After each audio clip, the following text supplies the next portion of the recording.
Appendix शरीर के एक हिस्सा है। वो शरीर में नाभि के नीचे शरीर के दाहिना साइड में रहे। वो आंत के एक हिस्सा। कभी कभी अपेंडिक्स हर आदमी में बा, जन्म के समय से बा मरला समय तक। जब अपेंडिक्स में सूजन हो जाए, जब तक ठीक बा तब तक ठीक बा, कोई दिक्कत ना है। लेकिन जब उनमें सूजन हो जाए तब ओकरा अपेंडिसाइटिस बोले। और जब अपेंडिसाइटिस हो गई मतलब अपेंडिक्स में सूजन है, तब ओकर इलाज करावे और ऑपरेशन करावे के। जब भी पेट में दर्द होखे और दर्द होइला पे अल्ट्रासाउंड कराइला पर अपेंडिक्स में सूजन बतावल जाए, या डॉक्टर के क्लिनिकली लागेला कि ना अपेंडिक्स में सूजन हवे, तब वो स्थिति में अपेंडिक्स के ऑपरेशन करवा लेवे के चाहिए। सर्जरी के दो तरीका बा। एक चीरा लगा के ओपन तरीका से, और एक दूसरा दूरबीन तरीका से, जेकरा लाप्रोस्कोपिक कहा जाए। वर्तमान में लाप्रोस्कोपिक ही सबसे स्टैंडर्ड तरीका है। लाप्रोस्कोपिक अपेंडिसेक्टमी कहता है। हमें पेट में मात्र 3 छोटा छोटा छेद बना के अपेंडिक्स के निकाल दिया जाए। सर्जरी के पहले मरीज के कम से कम 6 से 8 घंटा खाली पेट रहे के चाहिए। सारा जांच पड़ताल कर लेवे के चाहे कि अपेंडिक्स बा, कोई और भी कोई प्रॉब्लम तो ना है, मरीज के शुगर कितना बा, इन्फेक्शन के लेवल का है, किडनी के स्थिति का है, सब चीज जान लेवे के चाहिए। ये सारा जांच होला के बाद ऑपरेशन खातिर जाए। सर्जरी होला के बाद अपेंडिक्स के बाद शुरुआत में 4-5 दिन मरीज के मुलायम खाना खाए के चाहिए।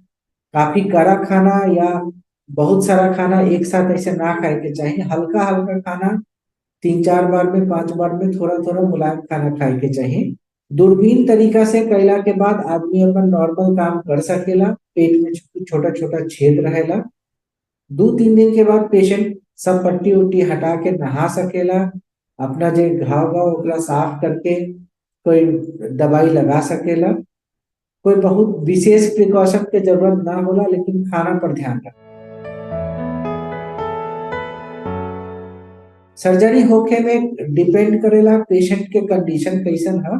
अपेंडिक्स में अगर हल्का फुल्का सूजन है तो 20 से 25 मिनट में भी हो जाला। और अपेंडिक्स फटल है बहुत मवाद बा तो 2 से 2.5 घंटा ले सकते। अंदर पेट के अंदर के कंडीशन कैसन बा वो के हिसाब से समय लगेला।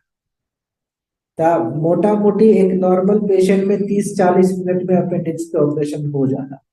खराब कंडीशन में 1.5 से 2 घंटा लग सकता। यूजुअली पेशेंट 4 से 6 घंटा बाद, दूरबीन से ऑपरेशन होला के बाद 4 से 6 घंटा बाद मरीज चले फिरे लगे।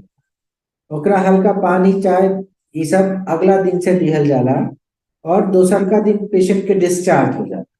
पेशेंट यूजुअली 4-5 दिन में अपन नॉर्मल काम चला। अपेंडिक्स एक ही है शरीर में।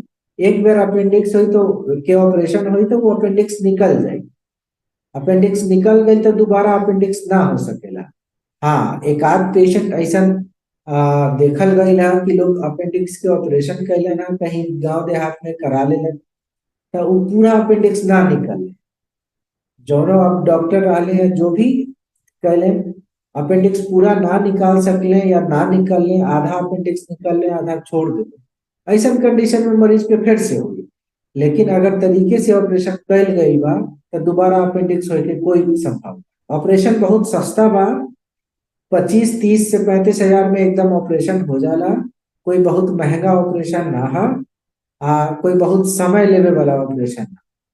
ऑपरेशन के बाद आदमी 2 दिन में अपना वापस घर चल जाला। 30-35 हजार रुपये तक खर्चा होला।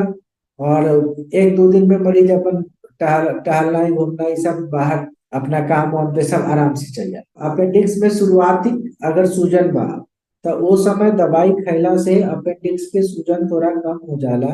लेकिन एकर मतलब ई ना है कि ऑपरेशन ना करावल जाए, दवाई से ठीक हो जाए। ई पेशेंट के दोबारा फिर से अपेंडिक्स में सूजन हो सकेला फट जाए। तो एक बेरा सूजन हो गई तो जब तक ऑपरेशन ना करे नहीं टेम्पररी दवाई खा सकेले, लेकिन ऑपरेशन करावही के पड़।